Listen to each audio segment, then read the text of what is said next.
Hey guys, welcome back to the channel. This is going to be a video covering the Kiwi Ears Ellipse. I have now had plenty of time testing this in Apex, in Valorant, as well as Call of Duty. All of the games actually do handle quite well. There are some setbacks, but overall, for a price of entry here of $50 currently, and then I think it bumps up to $69. But overall, this 50mm dynamic driver headphone is actually very good. It is of a tuning that is more of a neutral type feel. It's more of a studio monitoring / reference type headphone. For me, for entertainment purposes, I would probably look at the Division. However, it does still have a pretty punchy bass and some mids that do feel and sound pretty accurate in music as well as podcasts and things like that.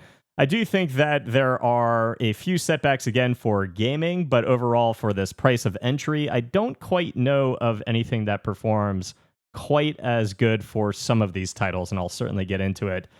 Now, in Valorant and in Call of Duty, I thought that these shined. For Apex Legends, still performing quite well, but a little bit worse than Val and Call of Duty. I do want to start off with just my impressions. I'll show you guys some gameplay clips as well, where I do some talking while I'm recording my gameplay. But the Kiwi Ears Ellipse in Valorant is something that handles depth perception quite well for a lot of the boomy things. Without mistake, when you get into Valorant, the sound space is one that doesn't feel on top of you, and you get this sense of airiness, but it's not something that is overly expansive or overly far. So it's kind of one of those sound stages that meets that happy medium for tag shooters. The sensation of people coming closer to you from behind a wall or at depth or above you is actually quite good in Valorant. I do think that depth perception at times could have been ever so slightly better. But the thing that I look for in tag shooters is if I can hear a lot of things that are going on, you really have to put yourself, when you're testing these things, into a position that people are going to find themselves in game. So if I'm in a position and I'm trying to clutch against 3 people, I didn't have an issue listening to the 3 audio cues coming at me at the same time and getting that sensation of one being further than the other, one being a little bit more urgent than the other. So the soundstage and the tuning here do lend themselves well to having a good sense of urgency in Valorant. I did think the imaging overall was actually quite good. The only issue I had was around like 11 to 1. Every so often, I would get a little bit of an artifact where there would be a little bit of a meshing with some of the deeper audio cues. And then the only other issue I really had was the audio cues that are a little bit lighter. So the Phantom as opposed to the Vandal, the depth perception doesn't quite hit as much in the space. So when somebody's shooting a Vandal, I get a really good sense of depth. I know exactly where they are or about how far they are. With the Phantom, every so often, it becomes a little bit harder to get that sensation, that hit, that slap, and that meter read of how far exactly somebody is. But overall, I would give these probably a B for Valorant. I thought the layering handled well. So that is, if there are 2 people next to each other or close to each other, picking up both of those footsteps at the same time and really being able to hear the distance of how close they are to each other and how close they are to me is definitely something that handled well here. Adding a third person to the mix and sound cues going off, I actually thought the separation actually sounded quite good as well. I'm still able to pick up on footsteps when abilities are going off, flashbangs, or somebody shooting a Vandal. I did think the tuning overall actually was the best for Valorant in the sense of overall enjoyment. I thought it was something that just sounded rather enjoyable. Like guns still had some punchy bass, but not overly so, not bloating through the mix. But certainly not a headphone that sounds bright either. Again, just kind of a neutral studio type monitoring vibe. Now, when we move to Call of Duty, I do think Call of Duty was actually really nice on this as well, surprisingly so. I did use the headphone mix for Call of Duty. And in terms of getting that sense of separation when somebody is on a different floor, you get that different audio cue, and it's very palpable. So it was very easy to read when somebody was above me on Rebirth, somebody was below me on Rebirth, And as they are coming closer to you within the space, it was something that was very easy to read. I thought depth perception around the map was handled very well. And because Call of Duty, in my opinion, the sound space, it kind of captures the things that are around you a little bit like a tag shooter does compared to something like Apex or Fortnite. It just kind of like meshes that audio space into a tag shooter type feel.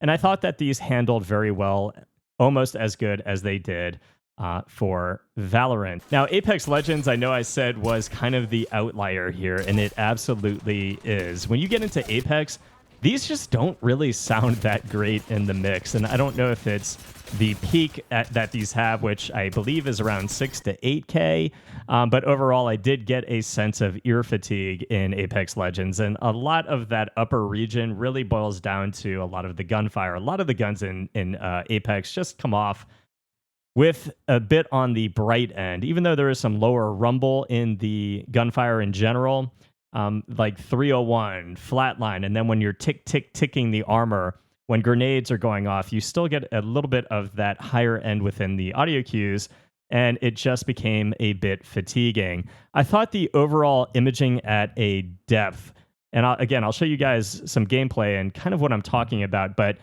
the audio effects at depth with gunfire, I got a really strong sensation of the space being open and airy and really getting a feel for where things were at depth. I think when I was getting closer to buildings, however, it just became a little bit more muddled in terms of getting a true sensation of where somebody would be within a building. Getting closer to buildings as well when people were at height or if I'm climbing something and really getting a feel if somebody was below me or above me just didn't really handle well, and certainly not as good as it did for Call of Duty. When I am popping a shield battery, there are things that feel a little bit occluded. So popping a shield battery, especially if I'm in, let's say, a Lifeline Ultimate or I have the Storm behind my back or there's a Gibraltar or Bangalore ult going off, it's harder to hear the things that are happening around me. Ambient noise, I also noted, is a little bit elevated in Apex as well. And I didn't feel like zip lines were really cutting through the mix to a great extent or really getting a sensation of where somebody was on a zip line. So again, I just felt like verticality wasn't as strong as it should have been. And overall imaging in Apex didn't feel as strong as it should have been either. And depth perception, when you are nearing certain objects and buildings, I just feel could have been a little bit better as well. Now, overall, again, the depth perception and that sensation of air within the space. So if I'm getting shot at from a distance, from far behind, my attention was being shifted towards those areas very quickly. So that sense of urgency is still there.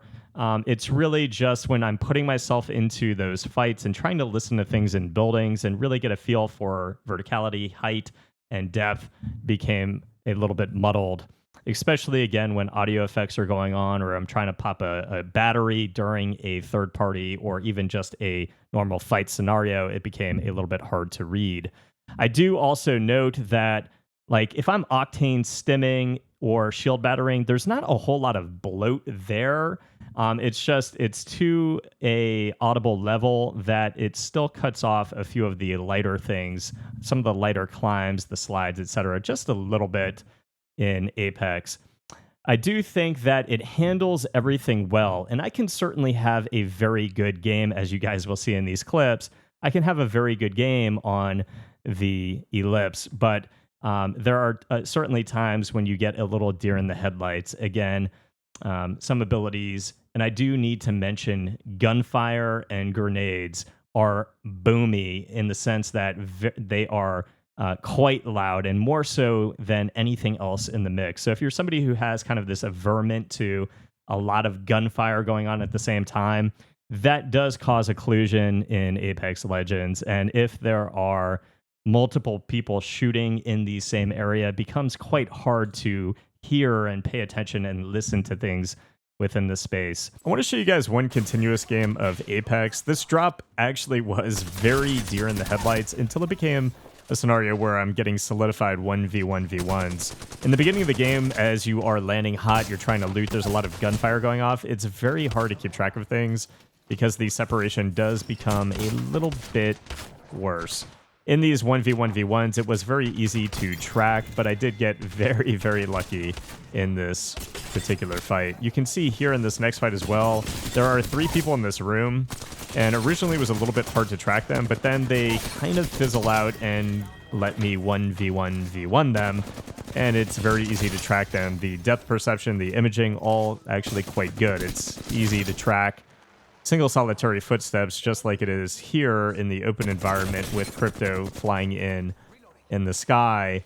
I heard that footstep from quite a nice distance. It was elevated, it was piercing in terms of depth perception, and felt very accurate. And when people are shooting at a distance as well, it's quite easy to get that sense of urgency and that fast crosshair transition, which are all things that are quite nice.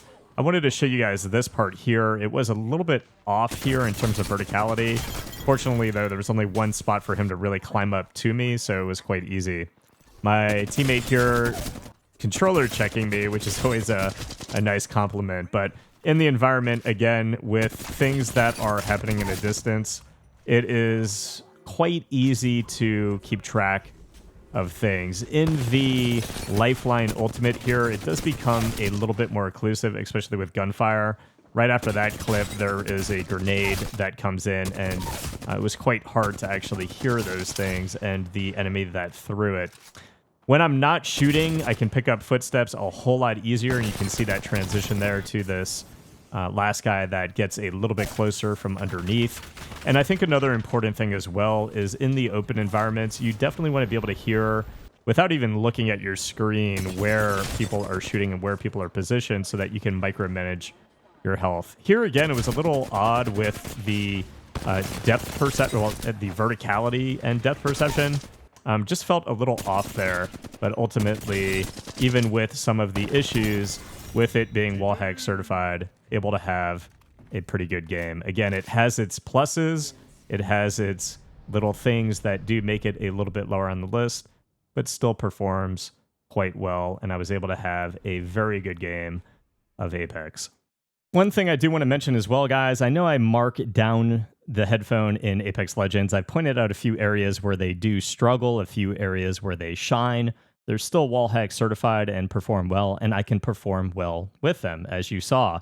There are a lot of times during that game where there were some deer in the headlights moments, and if I was on something a little bit higher on the list, I certainly would have persevered through those moments, I think, even better than I did. So yes, as a high-skilled player, I can still have a great game with something ranked a little bit lower on the wallhack certified tier list, but that does not mean I would not have had a better experience on something a little bit higher.